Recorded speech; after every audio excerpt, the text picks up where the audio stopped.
In her shoeshine this week, Dita de Boni writes Metroglass has a new leader and several new board members, but it's also in a precarious position, needing $15 million from its long-suffering shareholders to be able to pay down the debt that is dragging it down. Dita, you start talking about Bruce Shepherd. Why?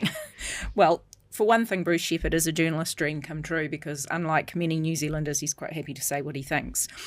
In this case, I just remembered back, I started this analysis piece about Metroglass thinking back to an AGM in 2022 when Bruce Shepherd appeared for the first time in 5 years. He hadn't attended any AGMs, but he appeared and he just gave an absolute tongue lashing to the management of Metroglass. And he said at the time, and I think most of the shareholders believe the same thing, so it's not completely out of the blue, but he said this debt is going to bring you down and in 3 years' time we're going to be having a different conversation.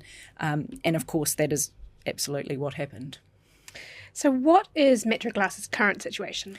Currently, it's probably in one of the worst situations it's been since after the global financial crisis when its owners ran up enormous amounts of debt. Currently, it's just given its results. They were unsatisfactory, a loss of $27.5 million compared with $10.5 million the previous year, and sort of question marks over its ability to continue as a going concern. So I'd say that's pretty serious.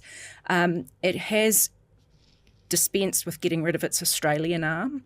And if you can recall, last year, two of its shareholders, the Masvin family and Peter Wells, wanted to buy Metroglass for 18 cents a share, which looks amazing now because the shares are 6 cents. But one of the reasons they put that forward is because Metroglass wanted to sell its Australian arm to pay off its debt.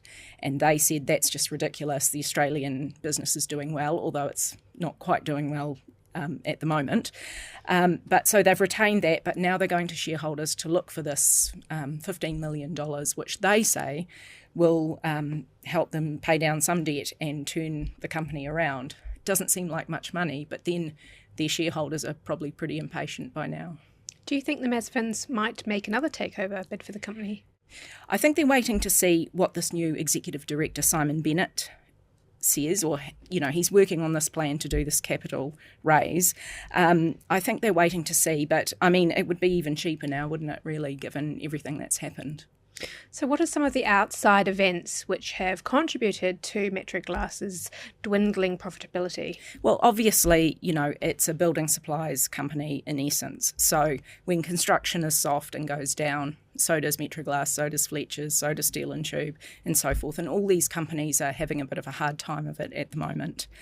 There's also the issue of competition. So at about the same time that that building boom happened prior to COVID, a whole lot of new competitors came into the market, and a lot of small glass producers, came up and started just importing sheet glass directly from China and making their own products. So I think that they haven't really adapted very well to competition. It's one of the main issues. And are there internal issues with the company?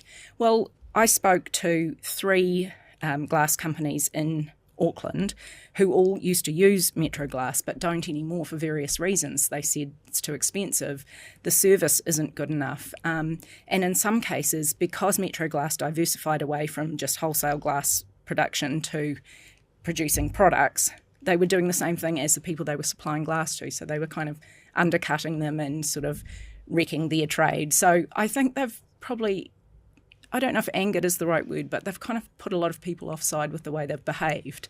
They've always been trying to change that, but I don't know how successful they've been really. In the meantime, these competitors have just blossomed really. And you also spoke to an analyst who said, in essence, successive managements have made really bad decisions. Yes. I mean, he put the decision to buy the Australian business as one of the things that really started the company on a cash-burning path. And although they talk a lot about the Australian business, the last time I wrote about Metroglass, I rang an Australian glass sector analyst, and he said, it's a good business, but it's tiny, in the scheme of things. So to keep going on about the Australian business, how great it is, it took a long time to integrate, and now it's sort of seen as the asset that they can sell. But they also want to hang on to it because it's really providing them some comfort, I guess, in the current difficult environment. So where now for Metroglass? So we'll see what happens with this capital raise that he comes forward with, Mr. Bennett, and I guess it's down to whether the shareholders still have belief in the company, whether they think that this capital injection will be able to do anything, or hope that an investor comes along and perhaps buys it. Maybe it will be Masfin and Wells, maybe it'll be someone else. They'll get it probably for quite a good price. Thanks, Dita. For all of July, we're offering an annual subscription to MBR for just $399. Don't miss out on this special offer.